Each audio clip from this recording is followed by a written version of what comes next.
첫 시간에 지금 신명기 6장 4절로 9절을 흔히 말하는 이제 모세 율법의 근간이 되는 쉐마 본문이라고 하는 유일하신 참 하나님을 후손들에게 계속 가르치고 전파해서 들려줘라.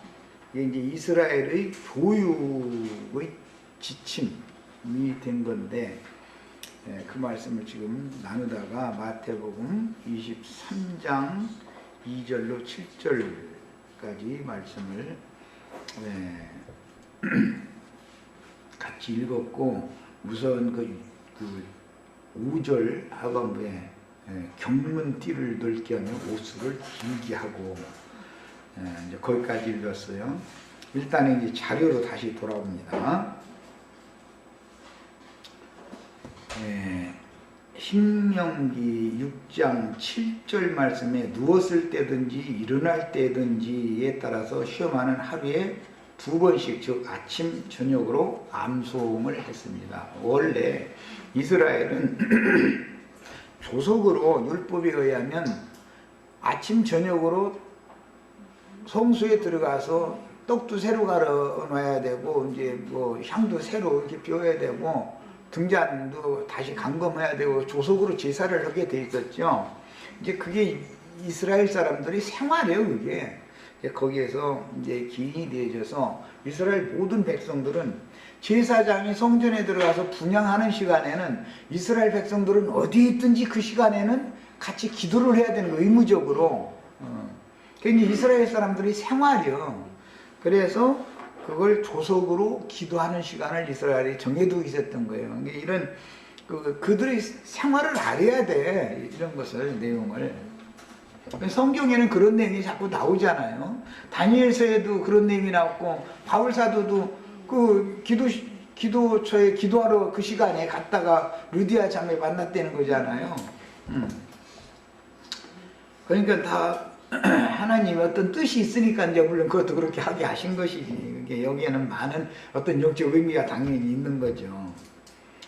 자, 그 다음에 또한 샴마의 학파는 쉐마를 어떤 자세로 암송해야 하는가에 하는 것에 대하여 힐렐 학파와 논쟁을 벌였다. 이렇게 말씀이 여기 이제 인터넷상의 신학 논문을 내가 이게 이제 퍼다가 옮긴 건데, 샴마이 학파, 힐렐 학파 이런 용어가 나와서,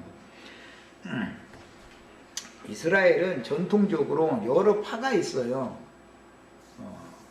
유대교라고 해가지고 단일하게 다 같은 신앙을 믿는 게 아니라 교리들이 서로가 다르다 이거예요, 각 파마다. 기독교라고 하지만 사실은 장로교파, 침례교파, 성결교파, 그 오순절파 이런 등등 해서 교리들이 서로가 다르죠. 그러니까 교파가 생길 수밖에 없죠, 당연히. 그런데 이스라엘의 그 바리새파 중에서 정통이라고 하는 건 이제 바리새파였기 때문에, 이스라엘 그 많은 학파 중에서도 뭐 바리새파, 사두개파, 에센파, 뭐 열심당 뭐 등등 이게 헤롯당 뭐 이게 여러 파들이 있어요. 그런데 그 중에서도 바리새파 중에 두 기둥이라고 하는 샴마이라는 사람과 힐렐이라고 하는 사람이 그 바리새파의 양대 산맥이라고 흔히 그렇게 말하는데, 그 두 기둥의 학자들이 있었다 그 말이에요. 두 학자들 사이에도 논쟁이 왜 벌어지는가? 샴마이라고 하는 사람은 문자대로 하다가 문자의 길 법조문이 없으면 미시나를 만들어 가지고 강력하게, 말하자면 엄격하게 이것을 적용을 하는 거예요. 그런데 힐렐 학파는 유연성이 있단 말이야.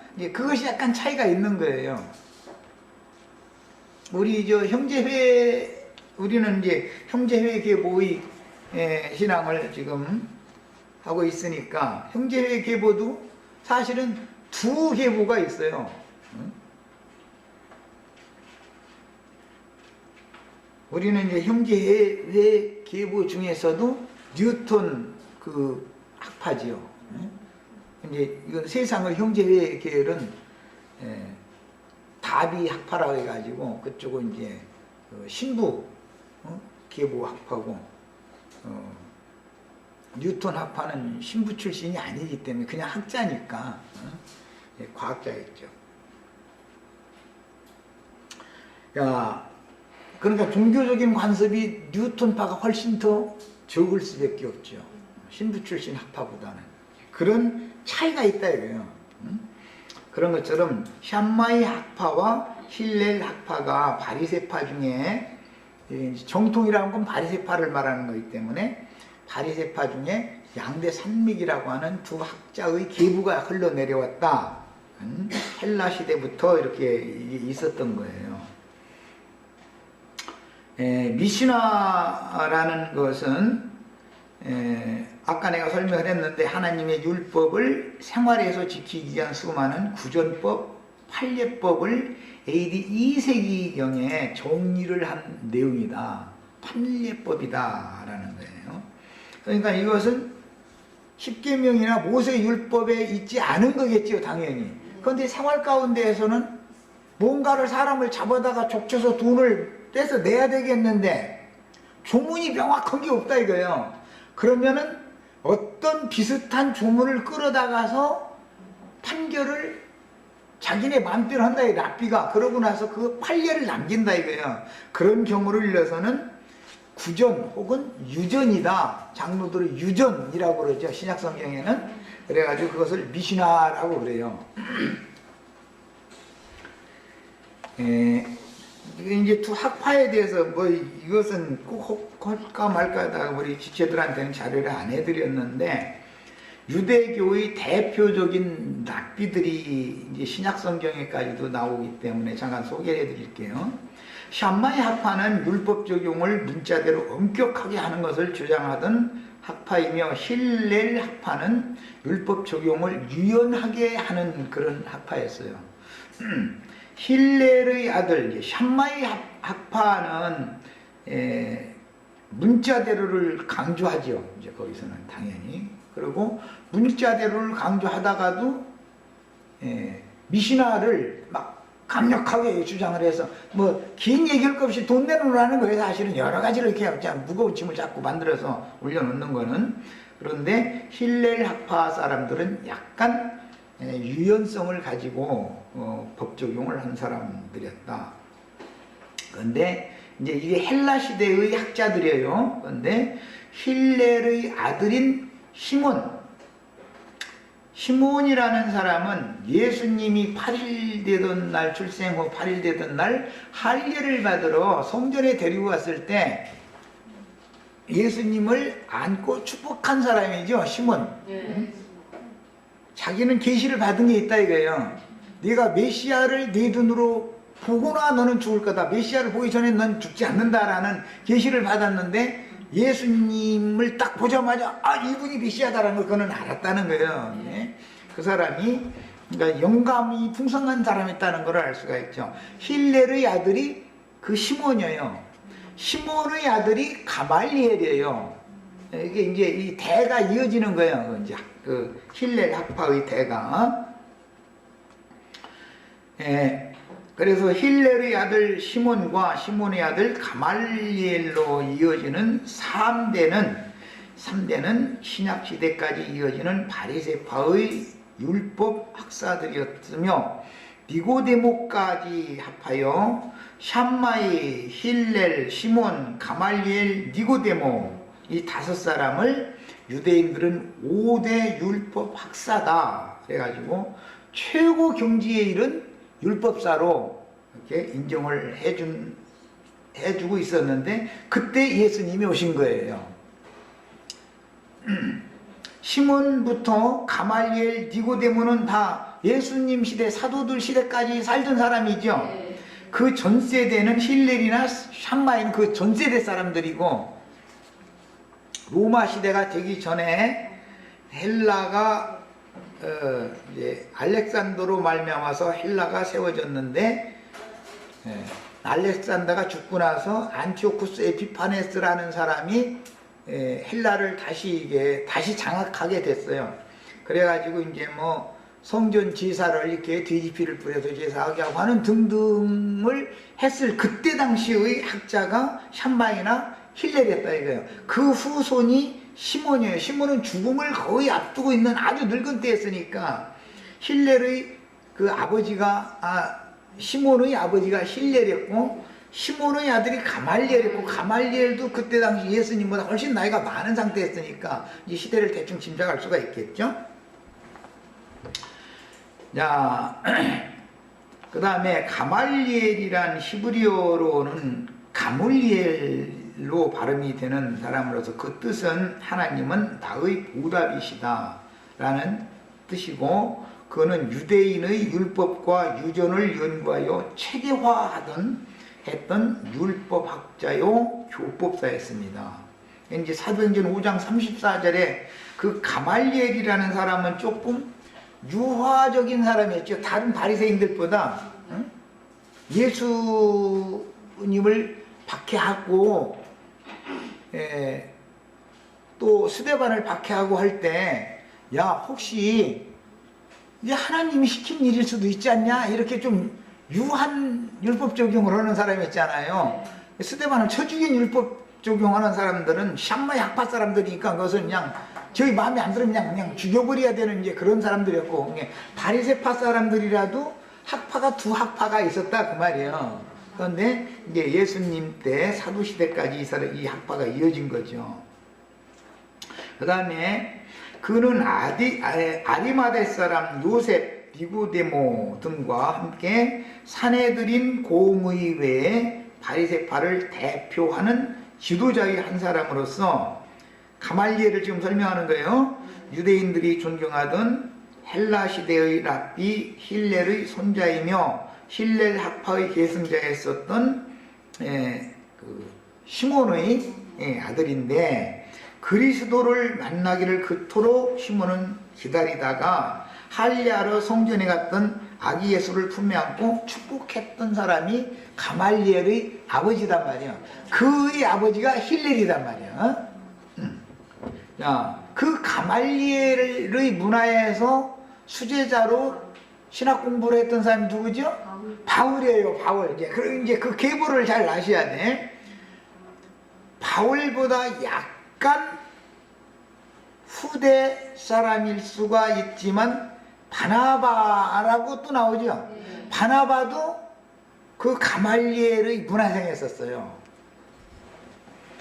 그러니까 다른 표현으로 하자면 그 신학적인 어떤 전통과 전례를 다 이수하고 수학한 사람들이 신약시대의 사도로도 쓰임을 받았다는 걸 알 수 있는 거예요. 그들 신학을 모르면은 주님의 말씀을 계승해서 전도를 할 수가 없었었죠. 그래서 그는 일반적으로 랍비라고 칭해지는 사람들보다 훨씬 그 영광스러운 호칭인 랍반이라고 해서, 랍반은 이제 5대 랍반 하면 많은 랍비들이 있는데 그 중에 5대 랍반 하면은 이것은 이제 좀 더 그 위에 있는 스승들이다, 선생들의 선생이다, 그런 뜻이에요, 유대인들은. 그래서 5대 랍반이 샴마이, 힐렐, 시몬, 가말리엘, 니고데모까지 합쳐서 5대 유대인들의 랍반이다, 이렇게 존경을 받는 인물이고, 그의 수제자가 사도 바울이었었어요. 그 다음에 가말리엘은 그 가문은 유대교의 극보수파였던 샴마이 학파와 쌍벽을 이루었던 극보수파인 샴마이 학파 계보에 있는 사람, 예수님 죽이고 스데반 죽이고 그냥 바울 사도 죽이지 않으면 우리가 밥도 안 먹겠다 하면서 쫓아다니고 다 그런 사람들이죠. 그 사람들은 나중에 막 말하자면, 오늘날로 말하자면 극우주의자들이다. 극우주의자들. 저 사람은 좌빨이다. 그냥 뚝 자기들 비교에 안 맞으면 무조건 좌빨이야. 그냥 막 몰아버리는 거예요. 그 사람들한테 너는 좌측 사람이다라고 찍히면 그건 그 사회에서는 살 수가 없어. 지금 우리나라가 그 시기죠.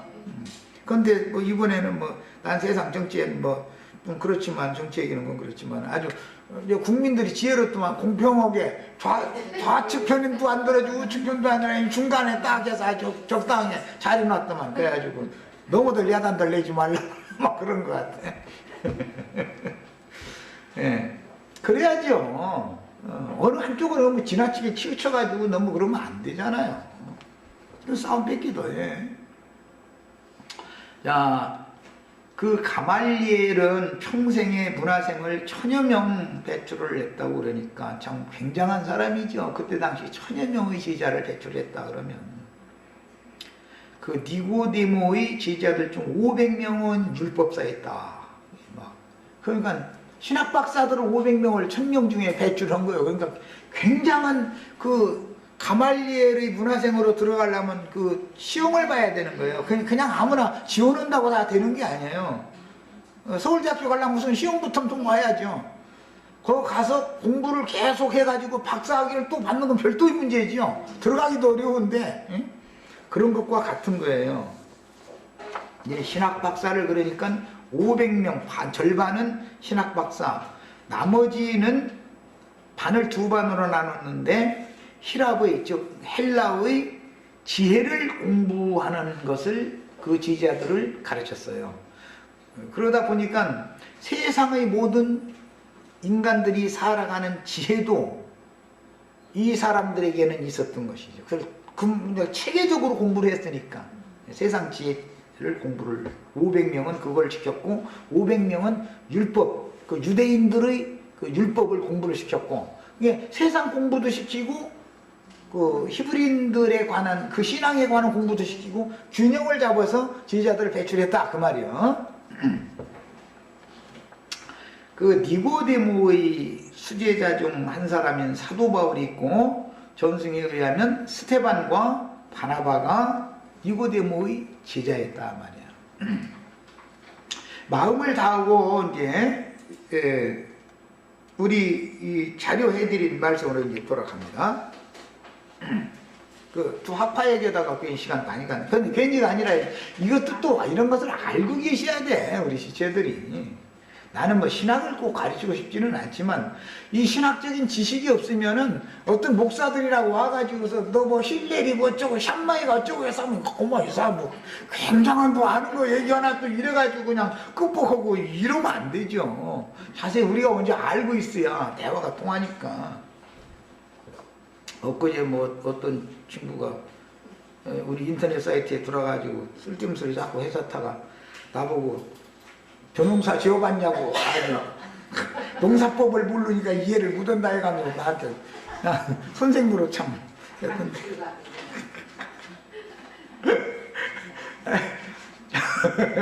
참 할 말 없어. 그렇게 나오면 참 할 말 없어. 뭐라고 말해 그 사람한테. 참 재밌어. 재작년이든가 저기 저 수원 그 누구든가 그분은 또 나보고 신학을 안 해가지고 말이야. 뭐 무천년설에 대해서 모른다고 막 신학을 했어야지 해서 그래. 아주 해서 그래 그냥 답변 안 하다가 신학을 공부를 했으면 나보다 더 했느냐고 뭐 얼마나 했느냐고 그랬더니 또 그때는 그냥 쨍소리 듣더만. 예. 나는 뭘 모르면은 당하는 왜 모르면 그게 다 알아야 돼요 우리 시절도. 재밌어 아주.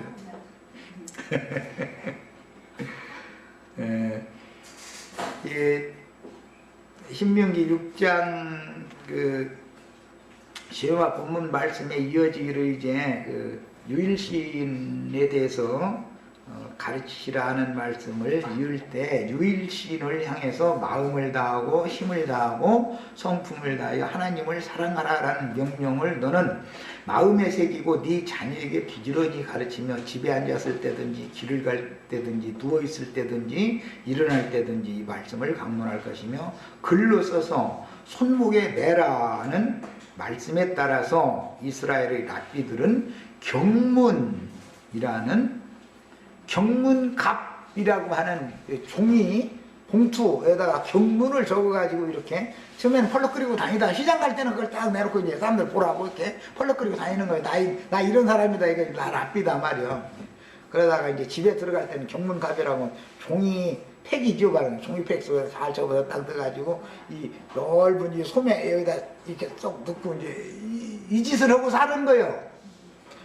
나보고 그거 허락해도 우리 지체들 보고 그거 타고 살으라고 하면 얼마나 힘들겠어. 그는 뭐고.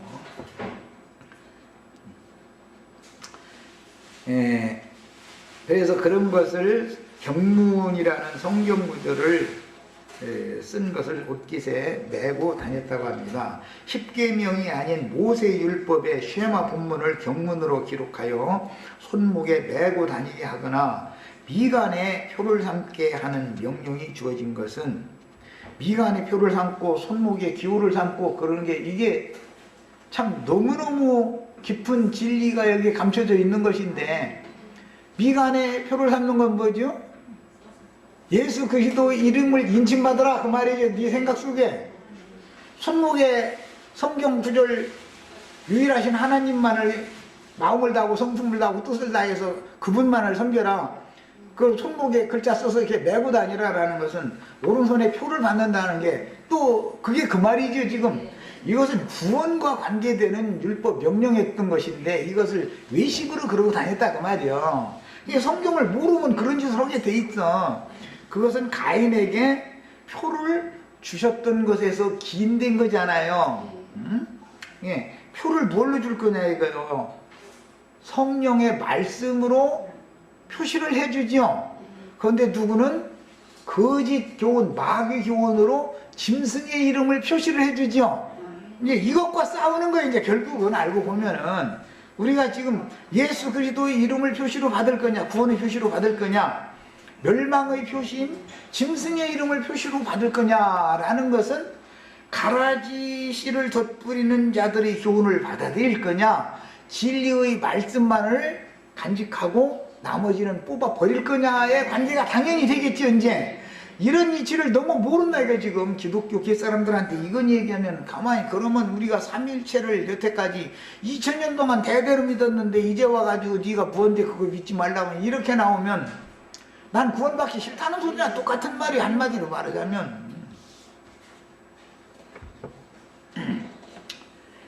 그 다음에 아무리 십계명이 아닌 모세의 율법의 쉐마 본문을 경문으로 기록하여 손목에 메고 다니게 하거나 미간에 표를 삼게 하는 그 명령이라는 것은 구원의 표, 성령의 인을 맞게 하는 것을 상징한 말이지, 그것을 외식으로 그렇게 옷수를 넓게 하고 경문을 되도록이면 큰 글자로 써가지고 막 많은 사람 보라고 펄럭거리고 다니고 이러라는 게 아니다 이거. 자, 그런 짓을 하는 게 오늘날은 목사증이나 무슨 신학 박사라고 뭐 해가면서 다 꼭 그렇게 명함을 그렇게 하지요. 그리고 그 앞에 무슨 교회에 뭐 담임 목사 해놓고 나서 당회자 목사나 담임 목사라고 해놓고 나서 뒤편에 보면은 세계 무슨 협의회 의장 뭐 막 하면서 그냥 한 쭉 하여튼 이렇게 그냥 있어. 그거는 자기 이름 자랑하려는 것이지 예수를 전도할 의도가 있는 게 아니지요. 자기가 사람한테 영광을 받으려는 야심이 가득하다는 걸 보여주는 것이지, 그런 짓으로 오남용해서 썼다 그 말이요. 예. 그래서 아무리 좋은 것이라도 그것이 종교의식으로 변할 때는 그 본래 취지에서 벗어난다. 원래 그런 미간에 표를 삼고 손목에 기호로 삼아서 말씀을 메고 다니라. 그리고 이제 나중에 더해진 말씀 보면 대문에다가 그 성경 구절 11장, 신명기 11장 13절 21절 그 사이에 보면 대문에다가 뭐 인방에다가 뭐 말씀 붙여놓고 대문에다가 써 붙여놓고 막 이제 이걸 자꾸 더 하는 거예요. 이제 참 복잡해가지고 이 사람들 하는 거 보면은. 그런데 우리나라도 또 대문에다 입준대길 뭐 해가면서 막 이제 이거 다 써붙여놓는데, 뭐 밖에다가 뭘 이렇게 장식을 하는 걸 좋아하는 게 이게 사람의 특성인 거예요. 그리고 가난한 집은 대문도 물론 없지만 가난한 집에는 그런 거 써붙여놓지도 않아. 대감집이나 뭐 그래도 그 마을 유지집에나 가보면 대문에다가 이렇게 뭐 써붙여놓지 보면. 그게 다 그만큼 나는 권력 있는 사람이라는 걸 과시하고자 하는 그런 데서 나오는 거다 이런 말이죠. 그래서 원래 주님께서 그런 명령을 주신 것은 그런 주님의 선하신 뜻을 백성들에게 주지시키고 각인시켜서 인을 치려는 의도, 그래서 다 구원을 받게 하려는 그런 의도였는데 나중에는 하나님의 뜻이 종교 의례가 되어버렸다 이것이.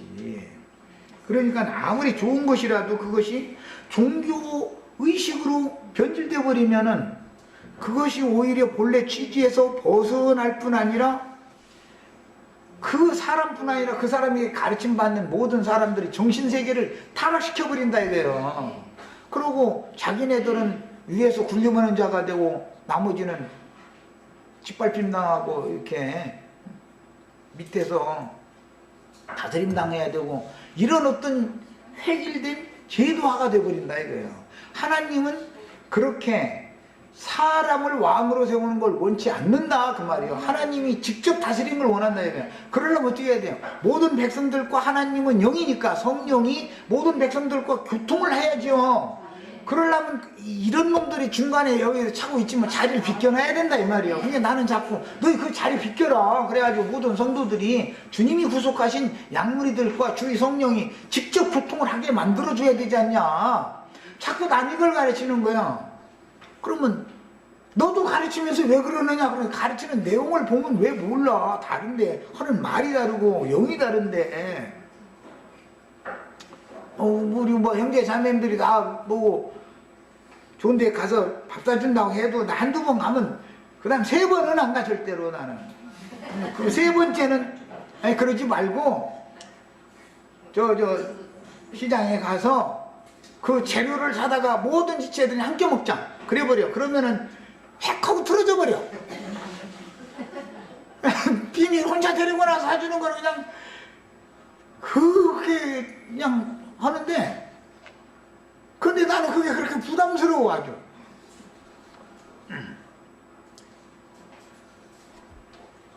합찬한 것이지만 그런 것이 버릇이 되면은 그게 당연한 것이 돼버리면은 교회 안에서 그 지체가 목회하는 사람과 특별한 관계를 맺게 마련이 되기 때문에 그렇게 되면 힘없고 가난한 지체는 소외당하게 마련이다 이거요. 그거는 주님의 교회가 아니지. 사람들이 하는 그 짓을 보면 그 사람이 어떤 영을 받았는지를 왜 몰라. 양무리들은 그걸 당연히 알게 마련이지. 자, 그 다음에 네 집 문설주와 바깥 문에도 마음을 다하고 성품을 다하고 힘을 다하여 네 하나님 여호와를 사랑하라는 문구를 적어두라고 하셨고 네 자녀들에게 부지런히 가르쳐라. 그러면 네가 그 땅에 들어가서 장수하리라 장구하리라 그랬는데 그 말은 이제 그러면은 이것을 지키면은 막 100살 200살 산다 이렇게 사람들 해석을 그렇게 하는데 원문은 네 자자 손손에게 가르치면 그들도 하나님 앞에서 산다 그 말이요. 오늘 신명기 6장 말씀을 그러니까 오해하면 큰일 나. 하나님 말씀을 네 부모를 공경하라 그리하면 네가 복을 받고 장수한다 그러니까 막 200살 500살 산다 이렇게 하면 그게 저주지. 그게 복이야? 그게 다른 그런 말이 아니고 성경의 의도는 네 세대에 하나님 앞에 복을 받고 살다가 네 자손에게 그걸 가르쳐놓으면 네 자손도 하나님 앞에 복을 받고 네 손자도 복 받고 네 증손자도 고손자도 대대로 다 계속 복을 받는다. 가나안 땅에서 길이 산다라는 말은 후손이 대대로 대를 끊어지지 않게 해준다. 하나님의 복받은 자손이 계속 이어지게 해준다. 그런 말인 것이지. 인간들은 욕심이 많다 보니까 욕심이 많다 보니까 이 신명기 6장과 해가면서 거기 막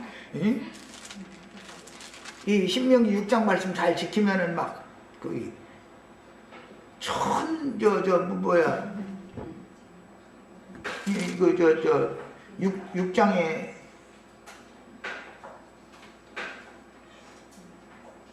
땅에서 뭐 번성하고 장수한다 그랬지 않냐고 말이야.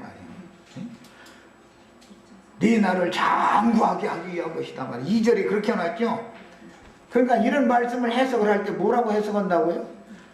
나 백세수하고 천세수 한다 이렇게 받아들인다 이거예요. 지금 그 말이 아니에요. 이스라엘 사람들은 대를 구분을 하지 않아요. 내 아들은 바로 나예요. 내 손자는 바로 나예요. 이렇게 보는 거예요. 그래서 다 벤이라고 하는 것은 후손, 대대, 손손 그런 말이요. 아브라함이 죽어도 아브라함 죽은 게 아니에요. 이삭을 통해서 살고 있죠. 아브라함의 부활이 이삭이잖아요. 이삭이 죽었어. 그러면 이삭이 죽은 게 아니에요. 야곱을 통해서 아브라함과 이삭이 야곱을 통해서 사는 거예요. 히브리인들의 계수법은 이렇다 이거예요. 대를 구분하지 않는다 이 말이에요. 이것을 일러서 장구한다, 장수한다 이렇게 표현하는 거예요. 그런데 기회 쓸 때마다 이걸 여러 번을 말씀드렸기 때문에 이해를 잘 하셔야 돼요. 혼자서 막 500년 살고 1000년 살고 그런다고 그게 저주지.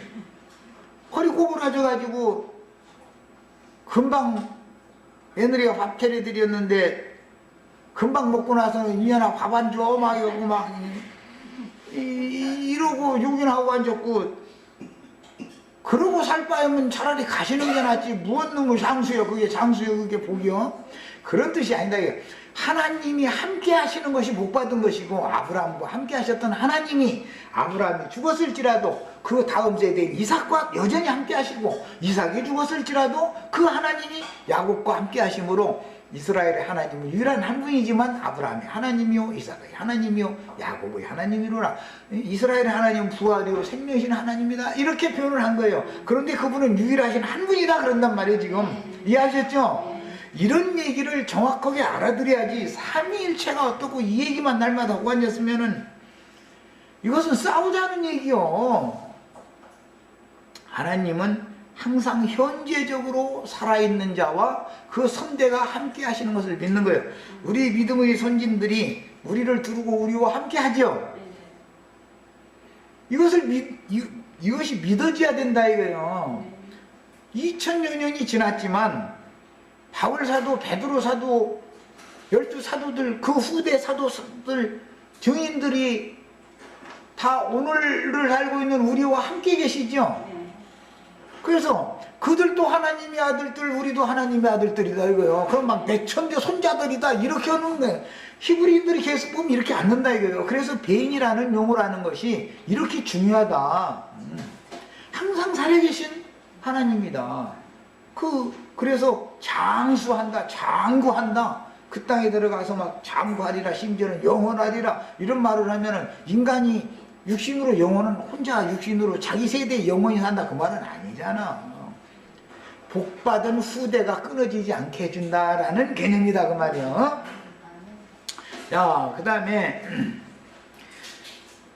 물질적인 집의 설주와 바깥 문에 하나님의 이 쉐마 본문 말씀을 기록해 두라고 하신 것은 사람이 나가면서 들어오면서 집에서 살아야 되니까 그 문구를 읽고 마음에 인을 새기게 하려는 하나님의 이런 선한 뜻을 자자손손이 다 대대로 인을 새겨서 구원의 표시로 삼게 하려고 구원받은 백성으로서의 구원받은 하나님의 자녀로서의 증표를 성령의 표시를 인을 쳐서 가지고 있게 하려고 이것을 이렇게 하라고 해놨더니 갖다가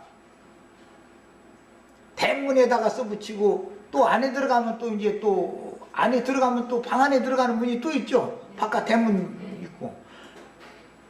아니 이러고 사방에다가 그 글씨 써서 붙이라는 말이 아니다 이 말이요. 그것은 성령의 말씀을 성령의 증거를 그 집안에 나가는 사람 들어오는 사람 다 그것을 잘 보고 가르침을 받아서 구원의 표시로 성령의 인증으로 표시로 그 마음에 가지고 있어라. 그러면 대대로 너희 자손이 이 집에 사는 사람은 다 복을 받는다 그 말이다 그 말이에요. 자, 이제 그걸 이제 이해를 돕기 위해서 예레미야 31장 31절로 33절을 인용해 드렸는데 같이 읽어보겠습니다. 나 여호와가 말하노라. 날이 보라 날이 이르리니 내가 이스라엘 집과 유다 집에 새 언약을 세우리라. 이스라엘이 둘로 쪼개졌었죠. 그래서 선지자에게 막대기를 하나만 세우라 했죠. 두 개를 세우지 말고 막대기를 처음에는 자르라고 그랬죠. 예, 이스라엘, 북이스라엘, 남유다 이렇게 쪼개서 우리나라 대한민국과 북한 인민 공화국인가 뭔가 그 나라와 이렇게 쪼개진 것처럼. 그런데 이번에도 보니까 좀 우리나라는 남한 손바닥만한 데서 요 북쪽 지역 따로 이게 3파전 하더만 3파전 보면 북쪽 지역은 따르고 경상도 지역 따로 전라도 지역 따로 이렇게 똘똘 그들끼리만 뭉치더만 이렇게 보니까 이렇게 가지고 무슨 놈의 나라가 발전을 하겠어. 고루고루 헛개살이야지. 생각이 좀 서로가 좀 이게 넓혀야지. 그런데 이스라엘이 북조와 남조가 나눠졌는데 선지자에게 나중에 이것을 하나로 합하게 해줄 것을 예언할 때는 막대기 하나를 세워라. 내가 이것을 하나 되게 해주겠다. 한 막대기 아래 양들을 다 불러보게 해주겠다. 이게 이제 예언에 나오는 말인데 이 언약은 내가 그들의 열조의 손을 잡고 애굽 땅에서 인도하여 내던 날에 세운 것과 같지 아니할 것은 이것은 모세의 율법으로 언약 체계를 했던 첫 언약과 같지 않다. 그 얘기하는 얘기예요. 내가 그들의 남편이 되었어도 그들이 내 언약을 파하였습니다. 이 문제 때문에 이제 십계명 돌판이 깨지고 이제 다시 만들어지고 이제 이런 얘기가 나오죠. 그러나 그날 후에 내가 이스라엘 집에 세울 언약은 이러하니 이것은 예수님이 피로 세우는 새 언약에 대한 예언인 거예요. 곧 내가 나의 법을 이게 뭐죠? 하나님의 말씀이죠. 율법, 계명, 규례, 율례, 십계명과 쉐마, 미신화는 사실은 포함이 안 되는 거예요. 장로들의 유전은 말씀에 포함이 안 되는 거예요. 법을 그들의 속에 두며 그들은 이스라엘 집과 유다 집에 거하는 백성들의 속에 둔다 그 말이죠. 지금 그 마음에 기록하여 이번에 어떤 사람이 하나님의 말씀은 마음에 뿌려지는 거 아니냐, 마음에 심어야 되는 거 아니냐 그랬더니 그게 아니고 세상에 심어야 된다고 그냥 막 했었는데 참 하여튼 힘들어.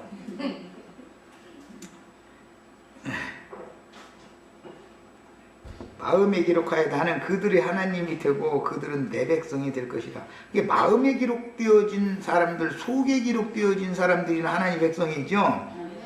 세상에 기록되었으면 그 하나님의 백성이 아니죠. 자, 이제 히브리서 8장 10절로 13절. 또 주께서 가라사대 그날 후에 내가 이스라엘 집으로 세울 언약이 이것이니 내 법을 저의 생각에 두고, 여기에서는 온 이스라엘을 하나로만 얘기한 것은 이제 그 나눠졌던 이스라엘을 하나로 만든 다음에 새 언약의 법은 한 하나님 한 성령 안에서 한 교회 한 몸, 참 이스라엘 집에게 이제 새 언약을 세우기 때문에 적용을 이렇게 한 거예요. 내 법을 저희 생각에 두고 마음에 이것을 기록하리라. 이게 안의 그 문의 문설주에다가 기록하고 바깥 대문에다도 기록해서 붙여놓으라고 한 것은 안에는 생각에 둔 것이죠. 그 속에 두면은 생각에 둔 걸 말하잖아요. 그 다음에 마음이라고 하는 것이 마음, 문을 열어라. 그러지. 마음문 열어라. 이 문을 열어라. 그럼 내가 너한테 들어가서 같이 먹고 마시게 해주겠다. 이것은 사람의 마음 문이죠. 하늘 문이라고 하는 것도 영의 생각, 마음 속에는 영의 생각이 있을 수 있고 육신의 생각이 있을 수 있어요. 지옥문은 육신의 생각이고 하늘의 문은 영의 생각인 것이 이게 다 상징이죠. 그러니까 그런데 이제 여기까지 나가면 우리 사이트에 들어와서 그날을 치는 사람은 완전히 이제 돌 갖고 달려들지. 그런 게 이해가 도저히 안 되는 사람들이지 뭐. 나는 저희에게 하나님이 되고, 그러니까 새 언약 말씀을 받아가지고 하나님의 법이, 새 법이 생각에 두어지고 마음에 기록된 사람들, 안의 문설주와 바깥 눈에 율법에는 하나님의 법을 기록해서 붙여두라 그랬는데 그건 상징이다 그 말이요. 또 각각 자기 나라 사람과 각각 자기 형제를 가르쳐 이르기를 주를 알라 하지 아니할 것은, 이렇게 율법 선생들이 중간에서 주를 알라고 가르칠 필요가 없는 것은 하나님의 성령께서 새 법을 나의 생각과 마음에 기록을 해주고 인을 딱 새겨주면 모세의 자리에 앉은 자들, 율법사들이 와서 주를 알라 주를 알라 해가면서 별도로 가르칠 필요가 없죠. 성령이 직접 가르쳐 주니까 그 말이란 말이야. 내가 저희 불의를 긍휼히 여기고 저희 죄를 다시 기억하지 아니하리라 하셨느니라. 그러니까 이렇게 된 사람들에게나 불의를 긍휼히 여김을 받을 수 있고 저의 범죄들을 하나님이 다시는 기억하지 않는다라는 말씀이 응한다. 새 언약이라 말씀하셨음에 첫 거주는 낡아지게 하신 것이고 낡아지고 새하는 것은 없어져 가는 것이다. 첫 사람들은 다 낡아져 가고 새해져 가는 것이고, 첫 언약이라는 것은 첫 사람이 흙으로 돌아가면 첫 언약 안에 있던 사람은 다 소용없죠. 그의 생각과 마음에 새겨지고 인쳐지고 거기에 살아있는 말씀이 살아있어야만 그 사람이 하나님과 영원세계에 갈 수 있는 거 아니겠어요? 그런 말이란 말이에요. 자, 옛 언약은 무엇이나 바깥에 있고 물질적이고 형식적이고 땅에 속한 것들이며 육체에 상관되는 것들이지만, 그래서 육체에 상관된 계명의 율법, 신약은 이렇게 말하는 거예요. 영에 관련된 법으로 해야죠. 생명의 성, 영의 법이다. 영에 관련된 법이야 영원할 수 있는 거 아니에요. 새 언약은 사람의 내면에 있고 영적이고 실제적이며 하늘에 속한 것들입니다. 약속하신 기업도 가나안 땅을 상속받아 장수하려면, 이미 아까 조금 이제 설명을 했지만 가나안 땅에 들어가서 장수한다는 말이 계속 앞으로 나오죠. 복을 받으면 장수하는 것이 복이에요. 이스라엘 백성들이 이제 복은. 그런데 개념을 우리는 바꿔야 된다 이거예요. 200살 사는 것이 그것이 복이 아니다 이거. 육신으로 성경이 말하는 바는 내 세대에 복의 말씀을 인침받아 가지고 복의 말씀이신 하나님이 나와 항상 함께 살아 계시는 복을 받았던 내 후손이, 또 내가 이제 영적으로 전도를 해서 우리 형제 자매님들이 또 그 복을 받아야 되고, 내가 죽어도 형제 자매님들이 죽어도 또 후손에게 또 가르쳐 놔가지고 하나님 복의 근원이신 하나님이 대대로 함께 하는 것을 말하는 것이지, 한 사람이 육신적으로 오래 사는 걸 말하지 않는다. 이것을 아주 중요한 말을 내가 지금 하는 거예요. 장수하는 복 얘기만 나오면 하여튼 아주 이거 싸우기 지쳐. 육신으로 오래 살라고 하지 말고 스데반처럼 예수님처럼 짧게 살아도 복받은 사람으로 사는 것이 좋은 거예요 사실은. 그런데 뭐 또 그렇다고 억지로 자살할 수는 없지. 하나님이 뭐 살려놔 두시면 살아있는 동안 전도를 해야지 어쩔 거야 그거야. 생명의 주인이 알아서 하는 일인데, 그 다음에 이처럼 약속의 말씀을 상속으로 받아서 후대가 이어지는 것이 장수하는 복이다라는 개념인 것이지, 육신이 오래 사는 것을 성경이 말하는 바가 아니다 그 말이요. 오늘날 기독교인들은 그냥 막 이 말을 너무 엉터리로 해석하는 거야. 그래가지고 막 그냥 축복받고 부자 된다 그러면 막 거부가 된다 이랬으면은, 그리스도의 생명이, 그분의 겸손 온유, 그분의 거룩하심, 그분의 완전하심, 이런 것들이 형제 자매님들의 생각과 마음에 충만하게 되는 것이 거부가 되는 것이지, 아니 세상 돈 많이 벌어가지고 통장에다가 매덕을 저금 해놓은 것이 거부가 되는 게 아니잖아. 그 매덕이 없는 우리 같은 사람은 그럼 거부 죽어도 못 되게? 얼마나 억울해. 우리 윤자매님도 거부요. 성경에 참으로 부유한 자 계시록에 나오지요. 우리는 부유하여 부족한 것이 없다 하나 너희는 거지 산 거지다 말이야. 너 얼마나 가난한지를 봐라 말이야. 그러잖아. 그러니까 그 사람들이 세상에 저금 통장이 없어서 그러는 얘기는 아닐 거 아니야. 그 마음속에 복이신 하나님이 충만하게 임재 있지 않다. 그리스도로 풍성하지 않다. 그 말이지.